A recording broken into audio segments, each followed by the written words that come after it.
आज जिला अलवर की बानसूर विधानसभा की सरजमी पर देश में सामाजिक क्रांति की मसीहा, मान सम्मान व सम्मान की प्रतीक बहुजन समाज पार्टी की राष्ट्रीय अध्यक्ष, देश के सबसे बड़े सूबे उत्तर प्रदेश की चार बार मुख्यमंत्री रही, पूर्व सांसद आदरणीय बहन जी, हम सब के बीच में प्रत्याशी मुकेश यादव जी, पृथ्वीराज यादव जी, श्रीमती सिमरत कौर जी, खेमकरण जाटव जी, श्री जगदीश मेहरा जी, श्रीमती नेहा शर्मा जी, श्री बनवाई लाल शर्मा जी, श्री दिनेश मैरवा जी, श्री प्रकाश चंद सैनी जी, श्री दीवान चंद जी, श्री धर्म सिंह ढांगा जी के समर्थन में आज चुनावी जनसभा को संबोधित करने हेतु हम सबके बीच में आ चुकी हैं। आप सभी लोग माननीय बहन जी का स्वागत, अभिनंदन तालियों की राह के साथ में करेंगे। आप सभी लोग माननीय बहन जी का, और साथ ही हमें पार्टी के वरिष्ठ गण व बानसूर के प्रत्याशी मुकेश यादव जी, बहुजन समाज पार्टी का प्रतीक चिन्ह हाथी माननीय बहन जी को भेंट कर स्वागत व अभिनंदन करेंगे।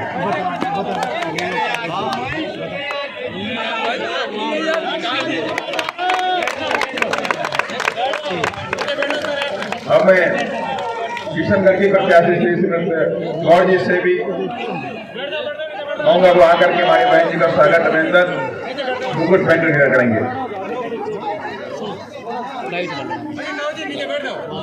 अब कोटपुतली के प्रत्याशी प्रकाश चंद सैनी जी हमारे बहन जी का स्वागत अभिनंदन बुके देकर करेंगे।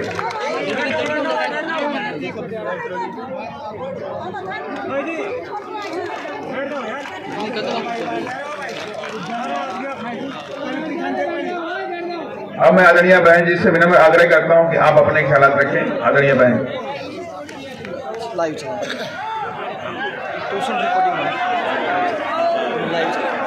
ऐसा हिलाओ मत यार।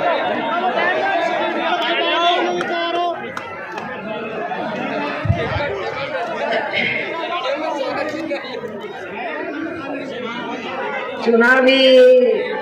जनसभा में इकट्ठा हुए बीएसपी के सभी छोटे बड़े पदाधिकारी एवं कार्यकर्तागण, आज आप लोग यहाँ अपने राजस्थान प्रदेश में विधानसभा के लिए हो रहे आम चुनाव में अपनी पार्टी के उम्मीदवारों के समर्थन में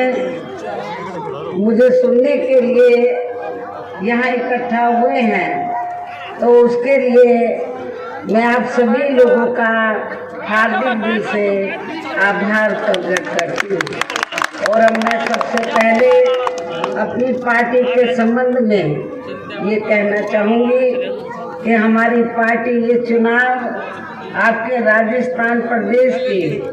अधिकांश विधानसभा की सीटों पर अकेले अपने बलबूते पर ही पूरी तैयारी व दमदारी के साथ लड़े। अर्थात हमारी पार्टी ने इस चुनाव में यहाँ किसी भी पार्टी के साथ किसी भी प्रकार का कोई भी चुनावी समझौता आदि नहीं किया है। इसके साथ ही हमने बीएसपी से जुड़ने की तादाद को ध्यान में रखकर फिर उसी अनुपात में ही यहाँ सर्व समाज के लोगों को टिकट भी दी है। लेकिन अब मैं इस हो रहे विधानसभा चुनाव में आप लोगों का ध्यान अपनी पार्टी बीएसपी को कामयाब बनाने के लिए कुछ जरूरी बातों की तरफ दिलाना चाहती हूँ। और इस संबंध में सबसे पहले मैं आप लोगों को ये कहना चाहूँगी कि अपने देश को आज़ाद हुए व भारतीय संविधान को भी लागू हुए अब यहाँ बरसों बीत चुके हैं, और इस लंबी अवधि में केंद्र व आपके प्रदेश में भी यहाँ विभिन्न पार्टियों की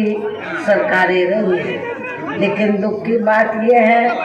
कि इस दौरान यहाँ सभी विरोधी पार्टियों की रही सरकारों में आपके प्रदेश सहित पूरे देश में भी सर्व समाज में से विशेषकर दलितों, आदिवासियों, पिछड़े वर्गों, मुस्लिम व अन्य धार्मिक अल्पसंख्यकों के साथ साथ गरीबों, मजदूरों, किसानों, छोटे व्यापारियों एवं अन्य मेहनतकश लोगों का भी पूर्ण रूप से विकास व उत्थान आदि नहीं हो सका है, जिनकी सरकारों की नीतियों को व कार्यशैली आदि को भी अभी ने और ज्यादा आजमाने की जरूरत नहीं है। और इस मामले में खासकर मैं दलितों, आदिवासियों व अन्य पिछड़े वर्गों के लोगों को ये भी बताना जरूरी समझती हूँ कि इन्हें परम पूज्य बाबा साहब डॉक्टर भीमराव अम्बेडकर के कड़े संघर्ष एवं अथक प्रयासों से भारतीय संविधान के तहत मिले कानूनी अधिकारों में से खासकर सरकारी नौकरियों में जो आरक्षण की सुविधा मिली है,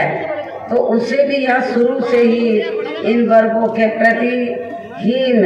व जातिवादी मानसिकता रखने वाली सभी विरोधी पार्टियों की रही सरकारें प्रभावहीन बनाने में तथा इसे अब धीरे धीरे खत्म करने की भी पूरी कोशिश में लगी हुई है। यही मुख्य वजह है कि देश में आज़ादी के बाद व शुरू में केंद्र व अधिकांश राज्यों में भी काफी लंबे समय तक सत्ता में आसीन रही कांग्रेस पार्टी ने और अब पिछले कुछ वर्षों से केंद्र एवं काफी राज्यों में भी बीजेपी व अन्य विरोधी पार्टियों की भी रही सरकारों ने इनका ये आरक्षण का कोटा अभी तक भी पूरा नहीं किया है। पदोन्नति में आरक्षण को तो इन्होंने मान्य कोर्ट की आड़ में काफी हद तक खत्म ही कर दिया है और इस मामले में लगभग यही खराब स्थिति हमें यहाँ आपके प्रदेश में भी देखने के लिए मिल रही है। इसके साथ ही अब इन वर्गों के लोगों को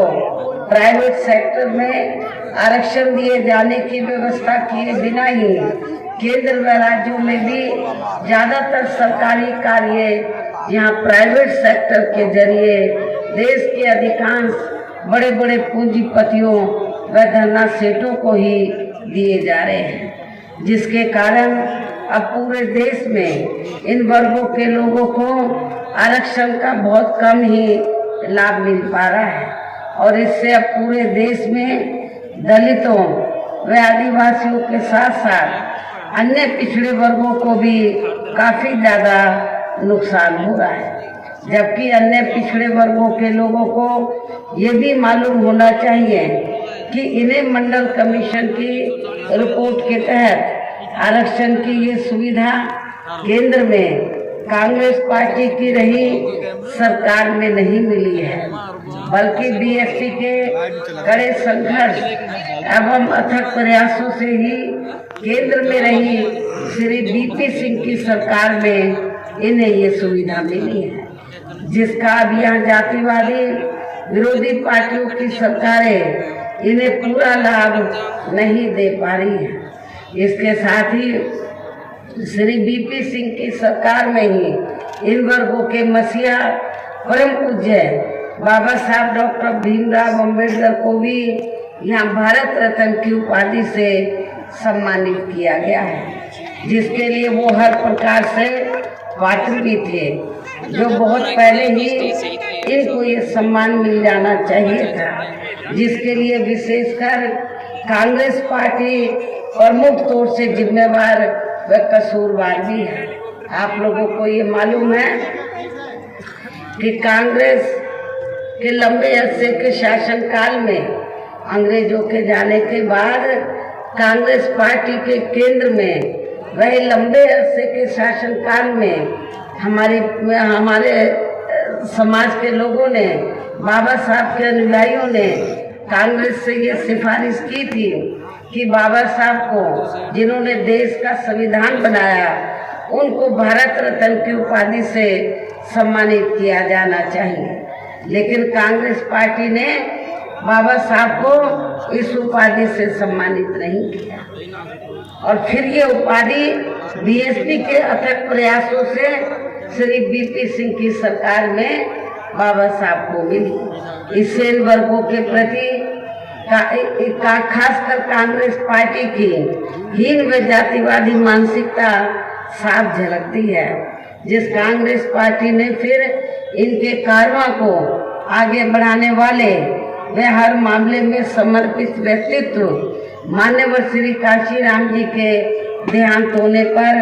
केंद्र में रही इसी कांग्रेस पार्टी की सरकार ने इनके आदर सम्मान में एक दिन का भी राष्ट्रीय शोक घोषित नहीं किया था। यहाँ मैं इन वर्गों के मामले में ये भी कहना चाहूंगी, केंद्र द्वारा देश की लोकसभा व राज्य विधानसभाओं में महिलाओं को जो 33% आरक्षण देने की व्यवस्था की गई है, तो उसमें SC, ST व OBC वर्गों की महिलाओं को अलग से कुछ भी आरक्षण नहीं दिया गया है। इतना ही नहीं बल्कि इन वर्गों के लोगों को जुर्म जाति से निजात दिलाने के लिए जो भी अनेकों नियम व कानून आदि बने हैं, तो उन पर भी केंद्र व अधिकांश राज्यों की सरकारें सही से अमल नहीं कर पा रही हैं। इसी प्रकार हमें पूरे देश में मुस्लिम व अन्य धार्मिक अल्पसंख्यक समाज के लोगों की भी हालत कोई खास अच्छी नजर नहीं आती है, जिसका काफी कुछ खुलासा केंद्र सरकार की सच्चर कमेटी की रिपोर्ट में भी किया गया है। इनके साथ साथ अपर कास्ट समाज में से खासकर गरीब लोगों की भी आर्थिक स्थिति अभी भी पूरे देश में यहाँ काफी ज्यादा खराब व दयनीय हालत में ही बनी हुई है। इनके अलावा आपके प्रदेश सहित पूरे देश में सर्व समाज में से विशेषकर यहाँ गरीब, मजदूर, किसान, कर्मचारी, व्यापारी एवं अन्य मेहनतकश लोग भी अपनी विभिन्न समस्याओं को लेकर अभी भी हमें काफी ज्यादा दुखी ही नजर आते हैं। और इनमें से किसान वर्ग तो केंद्र की वर्तमान भाजपा सरकार द्वारा बनाई गई उनकी गलत नीतियों के कारण काफी ज्यादा परेशान व आंदोलित भी रहा है। लेकिन इन सबकी मुख्य वजह हमारी पार्टी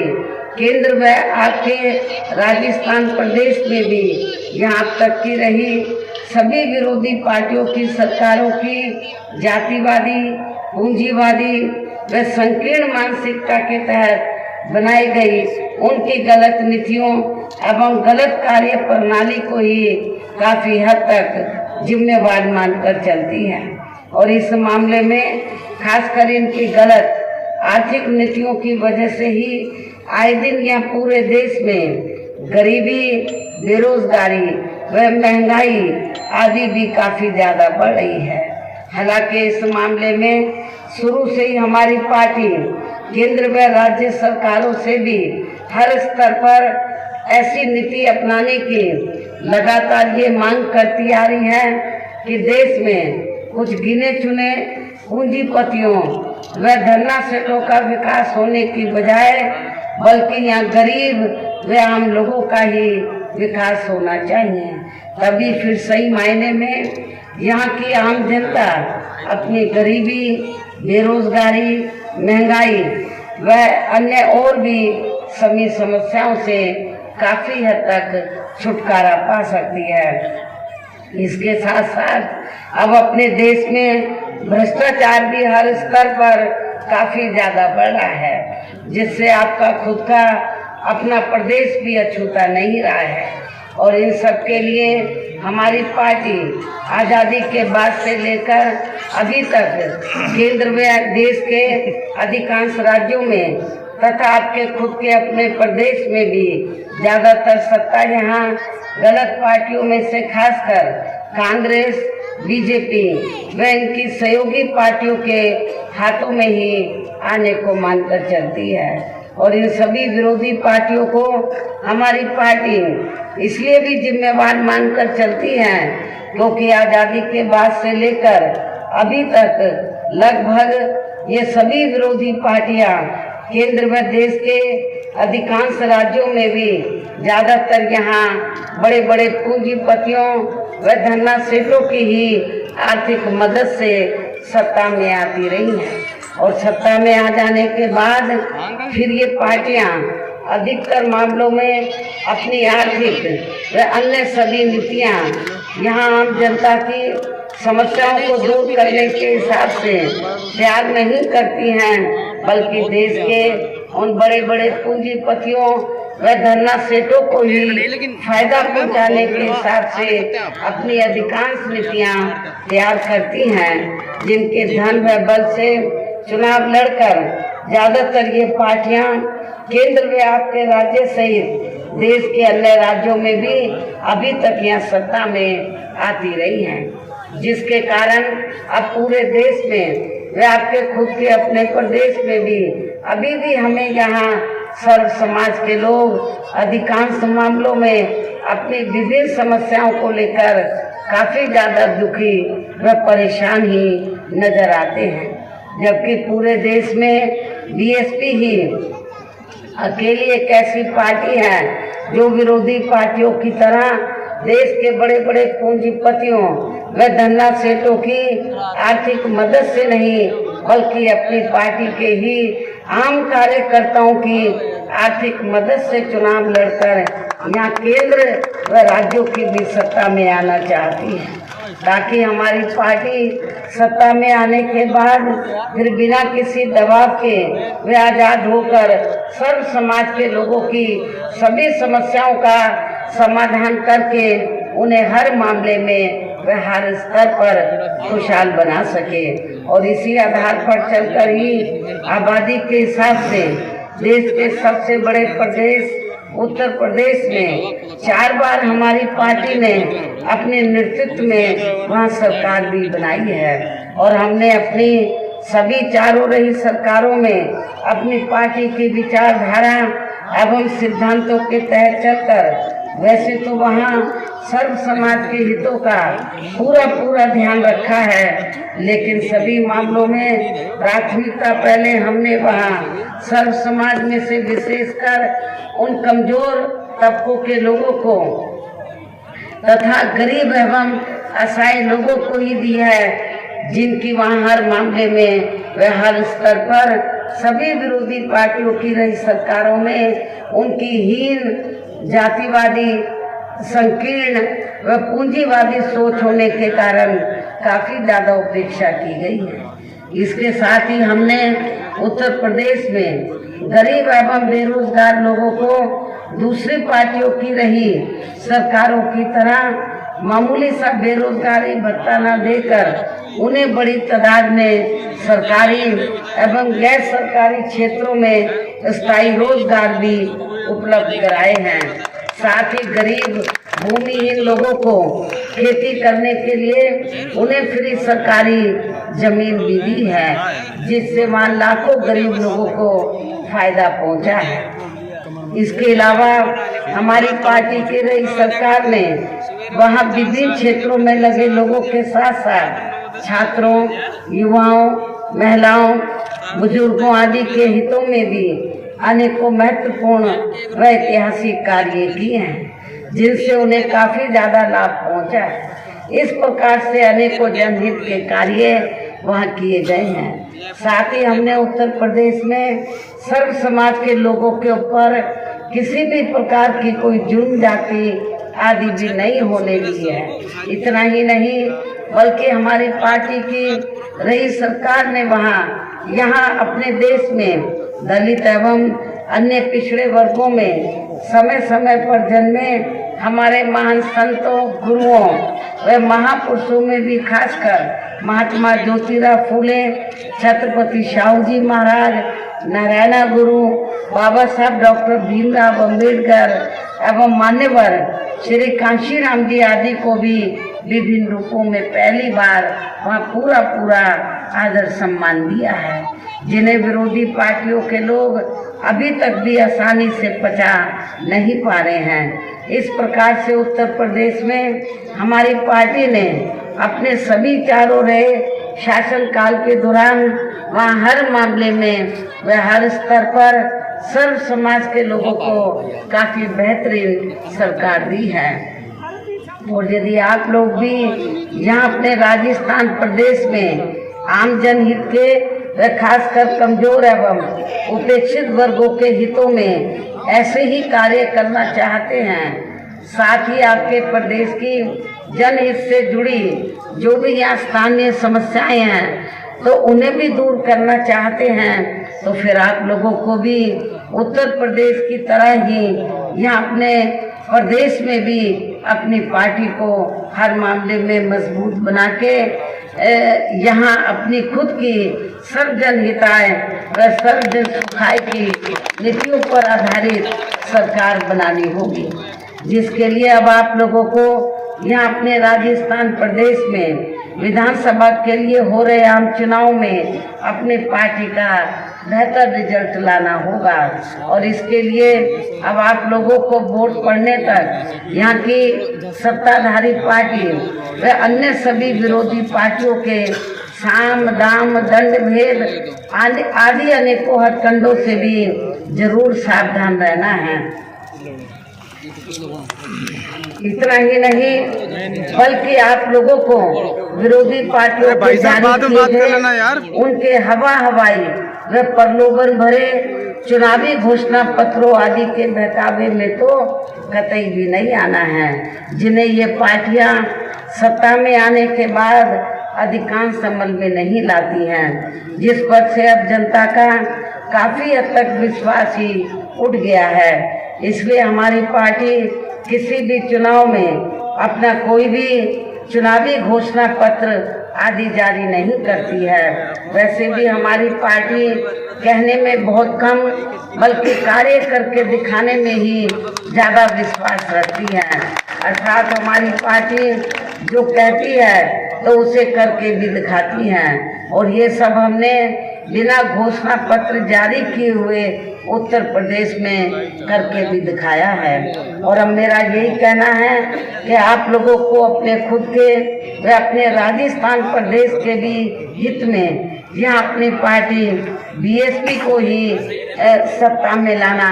बहुत जरूरी है। तभी फिर यहाँ आपके प्रदेश में परम पूज्य बाबा साहब डॉक्टर भीमराव अंबेडकर एवं मान्यवर श्री कांशीराम जी आदि का भी अधूरा सपना सही साकार हो सकता है, जिन्होंने कदम कदम पर अनेकों कष्ट झेलकर अपनी पूरी जिंदगी या खासकर कमजोर एवं उपेक्षित वर्गों के लोगों को अपने पैरों पर खड़ा करने के लिए समर्पित की है, जिसे भी खास ध्यान में रखकर अब आप लोगों को यहाँ अपने प्रदेश में विधानसभा का आम चुनाव लड़ रहे अपने पार्टी के उम्मीदवारों को जो यहाँ मंच पर मौजूद है, आपके इस क्षेत्र के जो उम्मीदवार हैं जो यहाँ मंच पर मौजूद हैं, उन्हें आप लोगों को अपनी पार्टी के बीएसपी के हाथी चुनाव चिन्ह के सामने वाले बटन को दबा के जरूर कामयाब बनाना है, उन्हें जरूर जिताना है। और इसके लिए अब आप लोगों को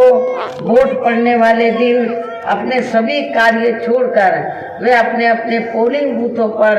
समय से पहुंचकर अपना वोट डालने के लिए जरूर जाना है। और इस मामले में हमारी महिलाएं भी पीछे नहीं रहेंगी। इसके साथ ही अपनी पार्टी का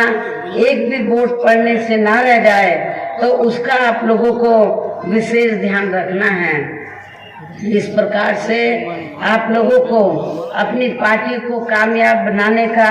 हर संभव पूरा प्रयास करना है, जिसके लिए यहाँ आपकी स्टेट की कमेटी व यहाँ के स्थानीय नेताओं के साथ साथ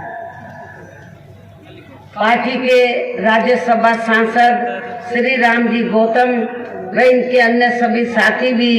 पूरे जी जान से लगे हैं। हालांकि श्री आकाश आनंद ने भी यहाँ चुनाव घोषित होने से पहले आपके प्रदेश को काफी समय दिया है। इन्हीं जरूरी बातों के साथ ही अब मैं पुनः अपनी पार्टी के उम्मीदवारों को जिताने की पुरजोर अपील करते हुए अपनी बात यही समाप्त करती हूँ। जय भीम व जय भारत।